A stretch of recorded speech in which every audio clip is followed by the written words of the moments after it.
বৃষ্টি শেষ হয়, আকাশ হাসে, রোদের কোলে ঘুমিয়ে পড়ে দিন।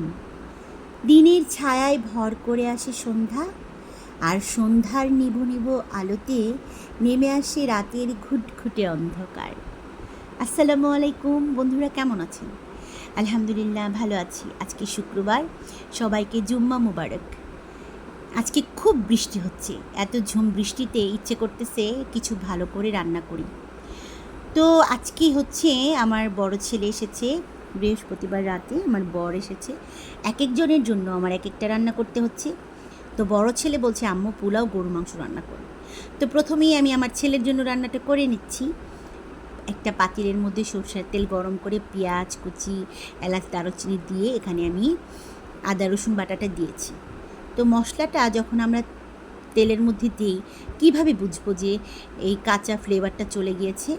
তো এখানে আমি আদা রসুন বাটা আর এই যে জিরে এলাচ দারুচিনি আমি সবসময় একসঙ্গে ব্লেন্ডার করি। তো আজকে আমি মরিচ বাটা দিব না, মরিচ ফাঁকি দিব, কারণ যেহেতু আমার শরীরটা খুব একটা ভালো নাই, তাই আমি এত কষ্ট করতে পারতেছি না। তো এই যে এখানে আমি কাশ্মীরি লাল মরিচের গুঁড়ো, আমার দেশীয় মরিচের গুঁড়ো, হলুদ, তারপর ধনে, এগুলো সব কিছু দিয়ে বেশ খানিকটা পানি দিয়ে আর একটু লবণ দিয়ে মশলাটাকে ভালো করে কষিয়ে নিচ্ছি। মশলাটা যখন ভালো করে ভুনা ভুনা হয়ে গেল, এই যে ভাজা ভাজা একদম হয়ে গেছে, এখন এর মধ্যে আমি গরুর মাংসটা দিয়ে দিলাম। তো গরুর মাংসটাকেও আমি খুব ভালো করে মাখা ঝাঁকা করে নিব, একদম মশলার সঙ্গে মাংসটার গায়ে গায়ে যেন মিলে যায়। কেন, যখন আপনি আপনার মাংসর মশলাগুলোকে আপনি একসঙ্গে মানে মাখাবেন, তখন যেন প্রত্যেকটা মাংসর ভেতরে মশলাগুলো ঢুকে যায়, সেইভাবে আপনাকে মশলার ব্যবহারটা করতে হবে। তো আমি এটাকে ভালো করে মেখে নিচ্ছি। এদিকে আমার বর বলছে যে সে পোলাও মাংস খাবে না, তাকে সাদা ভাত রান্না করে দিতে হবে, ছোট মাছ আর সবজি। তো আমি ভাবলাম তাহলে মাংসটা ভালো করে হোক, এখানে মাংসটা বসিয়ে দিয়ে আমি বাকি কাজগুলো করে নিচ্ছি। তো মাংসর ভিতর থেকে যে একটা জুসি জুসি তেল চর্বি, এটা আগুনের আঁচে মানে গরম হলেই বের হয়। এটা বের হওয়ার আগ পর্যন্ত আমি মাংসটাকে ভালো করে নেড়ে দিব, ঢাকবো না, কারণ আমি যদি ঢেকে দিই তাহলে মাংস থেকে পানিটা বের হয়ে যাবে, মশলাটা মাংসর ভিতরে ঢুকবে না। তো এই যে আমি ঢেকে দিলাম। এখন আমি আরেকটা পাতিলে পোলাও রান্না করতেছি। প্রথমে আমি একটু সাদা তেল দিয়ে দিলাম, তারপর আমি ঘি দিলাম। আমি বেশিরভাগ সময় শুধু ঘি দিয়ে পোলাও রান্না করি। তো আজকে ভাবলাম একটু পোলাও একটু বেশি ঘি না দিয়ে অল্প একটু তেল দিয়ে দিই, কারণ বেশি ঘি খাওয়া আমার পক্ষে উচিত হবে না। আমি সুস্থ হইনি এখনও, কারণ পোলাও মাংস রান্না করলে তো ঘরে সবাই খাওয়ার সাথে সাথে আমিও একটু খাবো। তো আমাকে একটু নিজের স্বাস্থ্যর প্রতি সচেতন হয়েছে এখন, কারণ হসপিটালে যখন আমি ছিলাম আমার পুরো হাত পা রক্ত নিতে নিতে টেস্ট করতে করতে আমি একদম পুরো হাত পা কানা কানা করে ফেলছে, ছিদ্র ছিদ্র করে ফেলছে। তাই এখন আমি নিজেকে একটু স্বাস্থ্য সচেতন করার জন্য মানে চেষ্টা করতেছি। দোয়া করবেন আপনারা সবাই। তো যখন আমার ঘি তেল একসঙ্গে মিশে গেছে, তখন আমি এর মধ্যে পেঁয়াজ কুচি, দারুচিনি, এলাচ, লং এগুলো দিয়ে খুব ভালো করে নেড়ে চেড়ে নিয়েছি। এখন আমি পোলাও চালটা দিলাম। পোলাও চালটাকে খুব ভালো করে ভেজে ভেজে নিব। তারপর এটার মধ্যে আমি একটুখানি আদা রসুন বাটা দিব। পোলাও চালটা যখন আমি দিচ্ছিলাম, তখন আমার মাংসর তরকারিটাকে নেড়ে টেড়ে দিতে হচ্ছে, কারণ একসঙ্গে তো আমি 2 চুলায় বসাইছি, একটা একটা করে রান্না করা তো সম্ভব না, 2টা চুলাতে দিলে তাড়াতাড়ি হয়ে যায়। তো এখানে আমি কারেন্টের চুলায়ও বসিয়েছি এবং আমি গ্যাসের চুলায়ও বসিয়েছি। তো এই যে আমার পোলাওর চালটা ভাজা ভাজা হয়ে গেছে। এখন আমি 2 চামচ একদম ভর্তি করে দুধ, মানে এটাকে গুঁড়ো দুধ বলা হয়, ডানুর গুঁড়ো দুধ, এটা কিন্তু খুব ভালো। এটা পোলাওর মধ্যে দিলে পোলাওটা খুব মজা হয়। এবং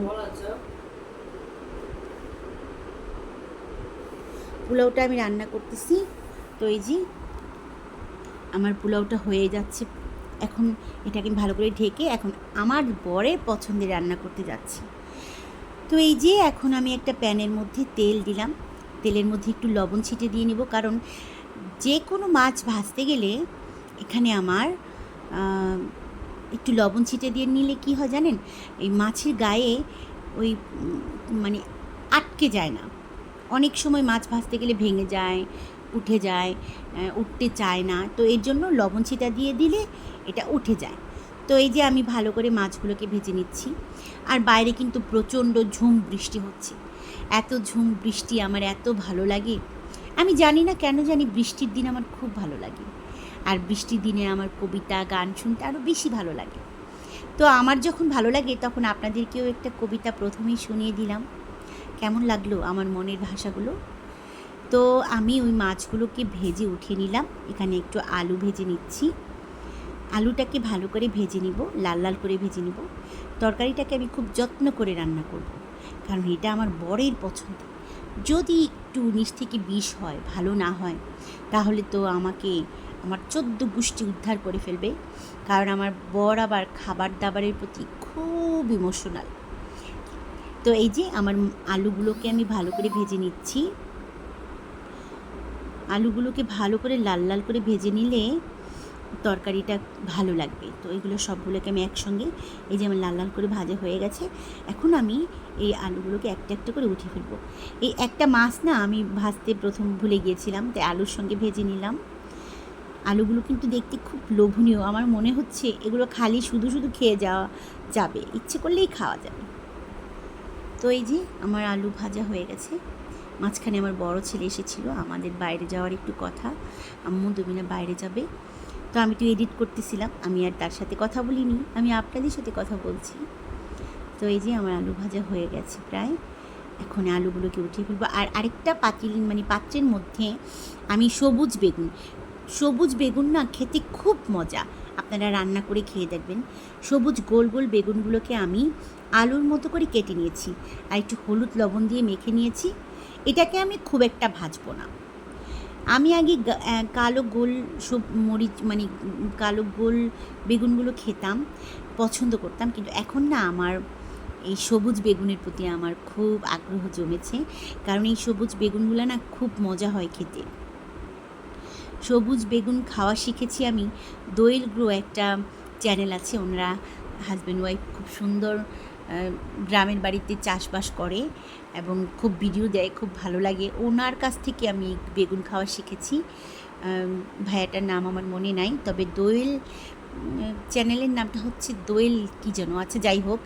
ওনারা এই সবুজ বেগুন আমরা প্রতিদিন দেখতাম, আর আমার কাছে মনে হচ্ছিল যে আমি এনে খাবো। তো আমি এই সবুজ বেগুন ওনাদের কাছ থেকে খাওয়া শিখেছি ইউটিউব চ্যানেলে দেখে দেখে। আগে কিন্তু আমি এত পছন্দ করতাম না, খেতামও না, কিন্তু এখন দেখি সত্যি এই সবুজ বেগুনগুলো খুবই ভালো লাগে। তো আমি বেগুনগুলোকে হালকা ভাজি করে নিলাম। এখন এটার মধ্যে আমি একটুখানি, এই কড়াইটার মধ্যে আমি একটুখানি কাঁচা জিরে দিয়ে দিব। কাঁচা জিরা ফোড়ন দিলে কি হয়, তো মাছের তরকারিতে এটা খুব ভালো লাগে। এটা আমি নিজে আবিষ্কার করেছি। এই জিরে ফোড়নটা দিলে না মাছের তরকারির ফ্লেভারটা খুব সুন্দর বের হয়। তো এই যে জিরা ফোড়নটা দেওয়ার পর এখানে আমি একটু পেঁয়াজ কাঁচামরিচটাকে দিয়ে হালকা ভেজে নেব। তো এই যে আমি দিয়ে নিচ্ছি, হালকা ভেজে নিচ্ছি। এখানে পেঁয়াজগুলোকে বেশি ভাজবো না, কারণ সব কিছু তো আমি বেশি ভাজা করে ফেলেছি। এখন এটার মধ্যে আমি হালকা একটু ভেজে এটাকে একটু ভাজা করে নেব। তো সবাই এই বৃষ্টির মধ্যে কে কী রান্না করছেন, কেমন লাগছে আমাকে কমেন্টে জানাবেন। আর এই যে ছোট্ট ভিডিওর মধ্যে আবার নতুন করে আপনাদেরকে মনে করিয়ে দিচ্ছি, যদি আমার ভিডিওটা কারো একটু ভালো লেগে থাকে, প্লিজ একটা লাইক, একটা কমেন্ট করতে ভুলবেন না। আপনাদের একটা লাইক, একটা কমেন্ট আমাকে উৎসাহিত করে আরেকটা ভিডিও করার জন্য। একটা লাইক দিলে কারো কোনো ক্ষতি তো হবে না, কিন্তু আমার খুব ভালো লাগবে। আপনারা সবাই প্লিজ যারা আমার চ্যানেলটাকে দেখছেন, একটা লাইক, একটা কমেন্ট করবেন প্লিজ। কে থেকে আমার ভিডিওগুলো দেখছেন আমাকে একটা কমেন্ট করে জানাবেন। আর এর থেকে বেশি যদি কেউ আমার বকবক বেশি পছন্দ হয়, নতুন যারা, প্লিজ আমার চ্যানেলটাকে সাবস্ক্রাইব করে নেবেন। প্লিজ প্লিজ প্লিজ আমার চ্যানেলটাকে সাবস্ক্রাইব করে আমার স্বপ্নের পথে আপনারা আমাকে এগিয়ে যেতে সাহায্য করবেন প্লিজ। তো এই যে আমার তরকারির মধ্যে আমি একটু হলুদ গুঁড়ো, লবণ, মরিচ গুঁড়ো সব কিছু একসঙ্গে দিয়ে দিচ্ছি। আসলে সুস্থ হওয়ার পর থেকে কথা মুখে আটকে যায়, লবণকেও গুঁড়ো বলছি, আপনারা কিছু মনে করবেন না প্লিজ। তো ওই যে হলুদ মরিচ লবণ দিয়ে আমি মশলাটাকে খুব ভালো করে কষিয়ে নিচ্ছি। মশলাটা আমার ভালো করে কষানো হয়ে গেলে আমি সবগুলো যেগুলোকে আমি ভেজে ভেজে রেখেছি তো ওগুলোকে একসঙ্গে মিক্স করে দিয়ে দিব, কারণ মশলা ভালো করে না কষলে তরকারি মজা হয় না, ভালো হয় না। তো এই যে আমার মশলা কষানো হয়ে গেছে প্রায়। আর আরেকটা চুলোতে আমার পোলাওটা রান্না হচ্ছে, তো পোলাওটাকেও আমার একটু দেখতে হয়, তাই আমি তরকারিটা এখানে রেখে গিয়ে আমি আমার পোলাওটাকে উল্টে পাল্টে দিচ্ছি। ওইটা আমি দেখাতে পারছি না, কারণ একসঙ্গে এতগুলা কাজ করা সম্ভব না। তো আমার তো 10টা হাত না, আল্লাহ আমাকে 2টা হাত দিয়েছে, তাই আমাকে একটু ধীরে ধীরে কাজ করতে হয়, ধীরে ধীরে রান্না করতে হয়। তো আমি পোলাওটাকে নাড়াচাড়া দিয়ে এখানে আমি আমার মাছের মশলাটাকে ভালো করে কষিয়ে নিচ্ছি। তো কষানোটা প্রায় হয়ে গেছে। এখন এটার মধ্যে আমি যে মাছগুলোকে ভেজে ভেজে রেখেছি, আলু, মাছ এবং বেগুন, এগুলাকে একসঙ্গে এটার মধ্যে ঢেলে দিব। তো এই যে আমার মশলাটা হয়ে গেছে, এখন আমি এগুলাকে আর একটু চেক করে নিচ্ছি ভাজা ভাজা হয়েছে কি না। হ্যাঁ, হয়ে গেছে। তো এই যে আমার সবজিগুলো যা আছে সবগুলোকে আমি একসঙ্গে এটার মধ্যে ঢেলে দিব, আর মোটামুটি একটু পানি দিব, যেন এটা তো ভাজাই হয়ে গেছে, সেদ্ধ করার প্রয়োজন নাই, তারপরেও আমি একটুখানি ঝোল দিব, কারণ আমার বর ঝোল তরকারি খেতে খুব পছন্দ করে। তো এই যে আমার মাছের, সবজির, আলুর সব মিশ্রণটা হয়ে গেছে।